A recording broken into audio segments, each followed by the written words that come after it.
Hmm. Now, in continuation of this chapter, some of the portions are left out, and the portions are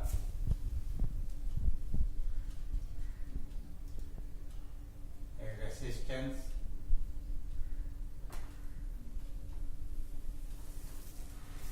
a specific resistance, conductance, a specific conductance,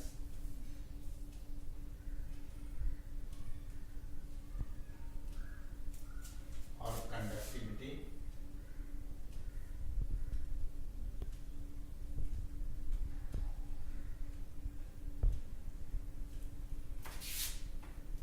cell constant,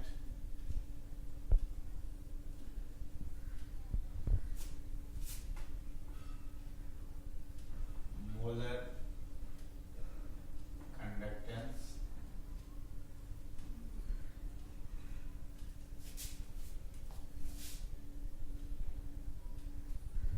of an electrolyte.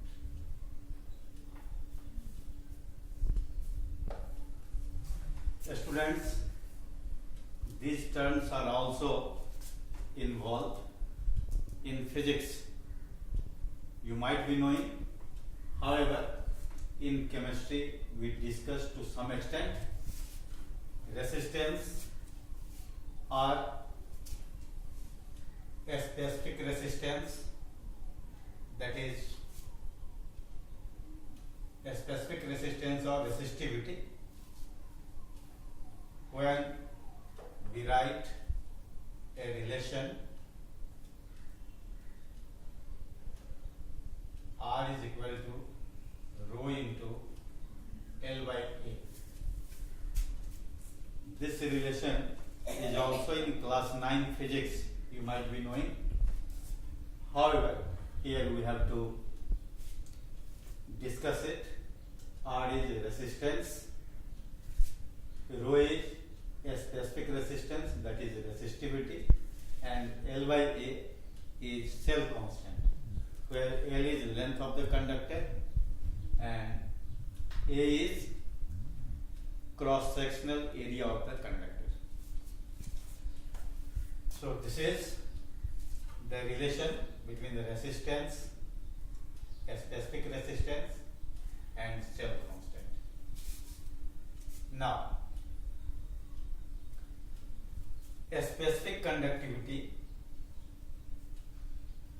is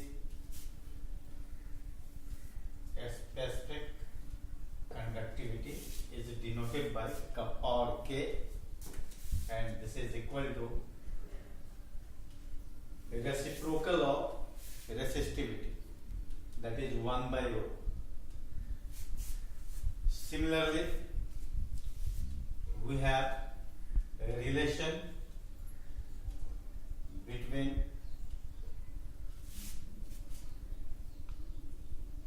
conductance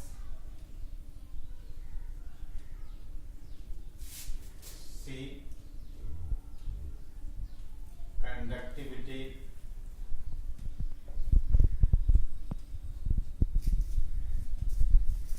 K, and cell constant L by A, and this is given by K is equal to C into L by A. If conductance is equal to reciprocal of resistance, that is 1 by R, then we can write K is equal to 1 by R into L by A. In this way, a lot of questions we can do on these formulae. Thereafter, we move on to molar conductance of an electrolyte or molar conductivity of an electrolyte. Now, molar conductivity is represented by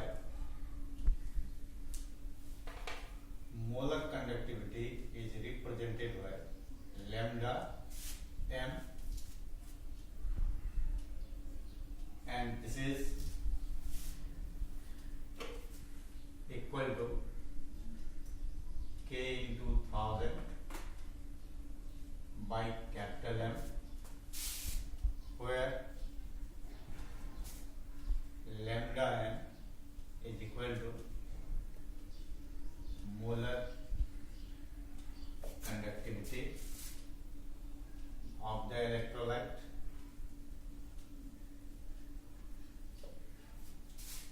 K is equal to specific conductivity of the electrolyte. M is equal to concentration of electrolyte in molarity. Concentration of electrolyte in molarity. So here also some of the numericals are based on how to calculate molar conductivity of the given electrolyte when the rest of the terms are given, K, M, resistance, specific resistance, etc. Now we have very important relation or variation between molar conductivity of electrolyte and concentration. Many times the question has been set in the board exam. So the headline is variation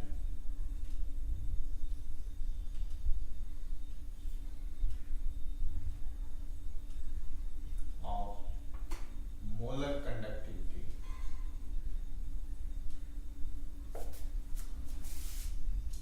with concentration of electrolyte.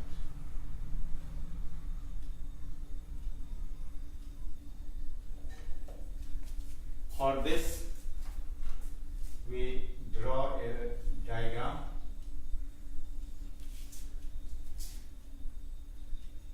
The diagram is basically a graph plotted between a square root of molar concentration of electrolyte. This is represented by C, and this is molar conductivity of the electrolyte at given concentration C. For an electrolyte that may be a strong electrolyte and weak electrolyte. So here is a strong electrolyte, here is weak electrolyte. A strong electrolyte we consider as KCl, a strong electrolyte, and weak electrolyte we consider as NH4OH. Here is weak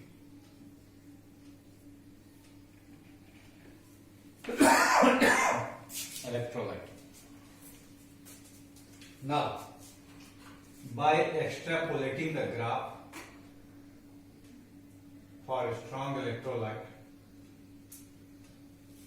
when dilution of electrolyte is increased, then we get limiting molar conductivity, that is denoted by lambda n0 or lambda n infinity. So we can have a limiting molar conductivity of a strong electrolyte with increasing dilution after some time. But in case of weak electrolyte, when we extrapolate the graph, the nature of graph becomes parallel to the molar conductivity graph, molar conductivity axis, better we can say, and according to the graph, it is clearly seen that we are unable to find out molar conductivity of weak electrolyte with increasing dilution as limiting molar conductivity. So this is also given by a formula lambda m C is equal to lambda m 0 or infinite minus b root under c, and this is called d by Huckel-Onsager equation. Onsager equation. So here lambda mc is molar conductivity of electrolyte at the given concentration C. Lambda m 0 is limiting molar conductivity of the electrolyte. B is constant depending upon the nature of electrolyte and temperature, and C represents concentration of electrolyte in molarity. Now the question is, we cannot find out limiting molar conductivity of weak electrolyte in this case, but by applying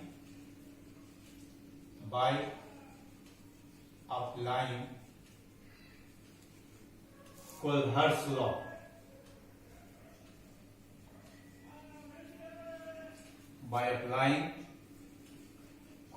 law, we can find the molar conductivity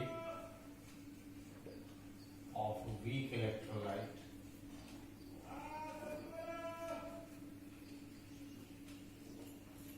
at infinite dilution.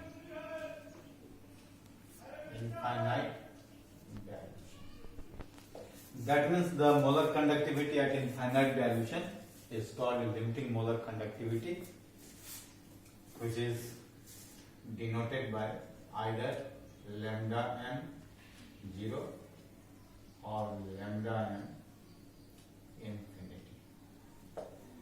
Now we have to discuss Kohl's law.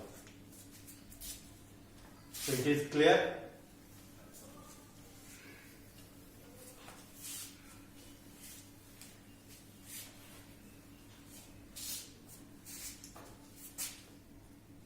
Kohl's law.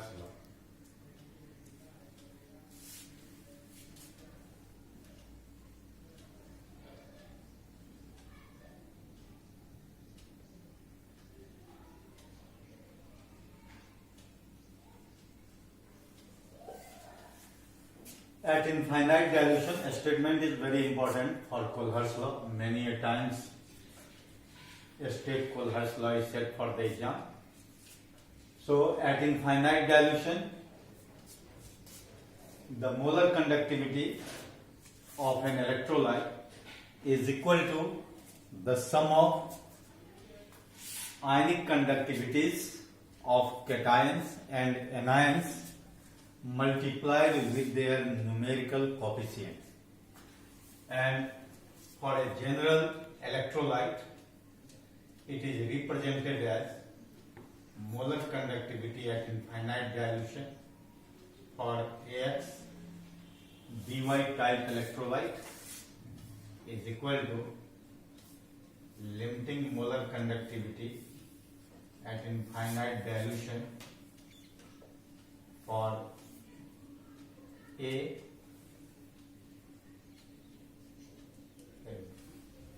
y plus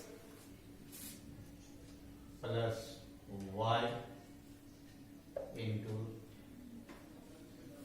equivalent conductivity at infinite dilution for anion B x minus. So we can consider any of the electrolytes and we can write the formula or the value of molar conductivity for the electrolyte at infinite dilution. Say for example, we have molar conductivity of L to SO4 whole 3. This can be written as here X denotes 2, Y denotes 3, A denotes Al, aluminium, and B is denoted by SO4, sulfate. So we can put all these values in the given formula. So we can write 2 into molar conductivity. Here is either molar conductivity or equivalent conductivity, anything we can call it, at infinite dilution for aluminium 3 plus 3 into ionic conductivity or molar conductivity. Since they are ions, so we can write, or we can call ionic conductivity also SO4 2 minus. So here is Coulom's law. Now we have applications of Coulom's law. This is very important. Applications of Coulom's law.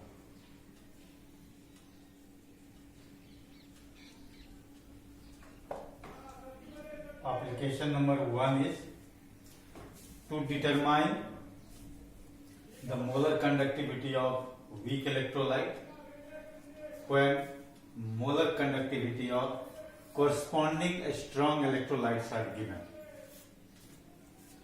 Say for example, we have to calculate molar conductivity at infinite dilution for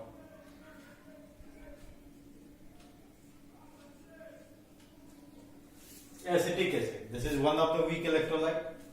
So for this, we must be given molar conductivity at infinite dilution for corresponding strong electrolyte. Something like this will be given molar conductivity of a strong electrolyte, or HCl will be given, and molar conductivity at infinite dilution for NaCl. This is also given. So with the help of adding first and second and subtracting third from this summation, we can find out molar conductivity of acetic acid, that is weak electrolyte, easily. So you can do the practice for that. And second one is degree of dissociation of weak electrolyte. So degree of dissociation, that is represented by alpha, is equal to lambda m at the given concentration by lambda m at infinite dilution. So here alpha is degree of dissociation of weak electrolyte, lambda m C for concentration, so molar conductivity of the electrolyte at the given concentration, and this is molar conductivity at infinite dilution, that is determined with the help of using Coulom's law. So we can easily get alpha, degree of dissociation, and if once alpha is calculated, then we can also find out K is equal to K is dissociation constant alpha square C by 1 minus alpha. So putting the value of alpha in this equation, this is also discussed in Oswald dilution law in class 11 in the chapter equilibrium. So you have no confusion at all. in calculating degree of dissociation and dissociation constant thereafter. So this is all about Kohlhaas law. Thank you.